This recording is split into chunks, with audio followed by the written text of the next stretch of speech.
Remarks of the President to a Big Brothers dinner in honor of Ed Foley, Mayflower Hotel, Washington, D.C., June 7th, 1961. Mr.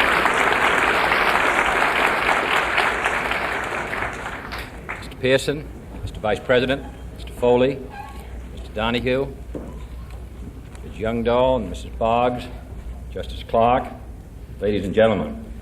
I hope it was only a tradition that prevented Drew Pearson from launching into a more generous eulogy in that introduction.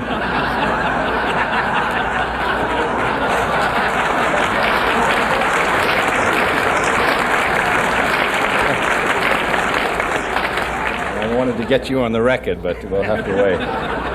I was anxious to come here tonight for two reasons. First, because this dinner honored a outstanding citizen, Ed Foley, whose speech tonight, once again, I think, indicates and illustrates why he is held in high regard by so many of the people here, by President Truman, and others with whom he's lived and worked. And also because I think this cause, which has brought together a good many busy people who have many other obligations and many other interests, is a most important cause for this country. Drew Pearson had in his article this morning some statistics which I would hope every American would read. And I have three statistics here which I think are important. In the next 10 years, 7.5 million American young people will drop out of school before they graduate. 2.5 million will not have finished the 8th grade. In the next 10 years, 26 million men and women, boys and girls, 25 years or under, will come into the labor market and be looking for jobs. And during that same period of time, the jobs available to those who are only semi-skilled, who are not well educated, who are not well adjusted, who are not well motivated, those jobs will become less and less. Now, I feel that we are a city on a hill, and that one of our great responsibilities during these days is to make sure that we in this country set an example to the world, not only of helping and assisting them to fulfill their own destiny, but also demonstrating what a free people can do. We cannot possibly permit, therefore, the waste of hundreds and thousands of young boys and girls who grow up in underprivileged areas, many of them in our northern cities, ignored in many cases by their families and their community, who drift into life without hope of ever developing their talents, and who ultimately may end up, as so many do, in a life of crime when they're young, which stains their life from then on.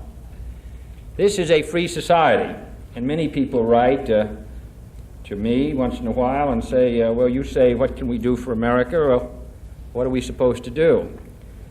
Well, I suppose they feel that it might be easier if you could write back and say that you want them to go ashore on a bombarded beach or to take some action one afternoon which would make a significant difference in the life and survival of our country. But those are not really the responsibilities, the kind of responsibilities which we're going to have to meet in the coming days and years. It's a much slower and more gradual task.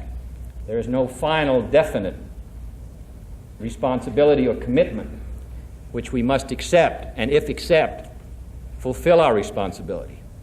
We must do all the gradual things which are unspectacular and in many cases seem unrewarding, to help a foreign student or to do what you're doing here tonight. No one in the United States, other than those who are associated in your work, will possibly recognize that the effort that you make here tonight, or more importantly, that is made week by week, year by year, to assist 1, 2, or 3 boys or girls, no one could possibly feel that that represents a significant contribution to the maintenance of our country. But if it's done by enough people for enough period of time, it will represent a significant contribution. The government of the United States, the Vice President or the President, cannot possibly in a free society command, or should they, those actions for the benefit of the state which our adversaries are able to do with ease.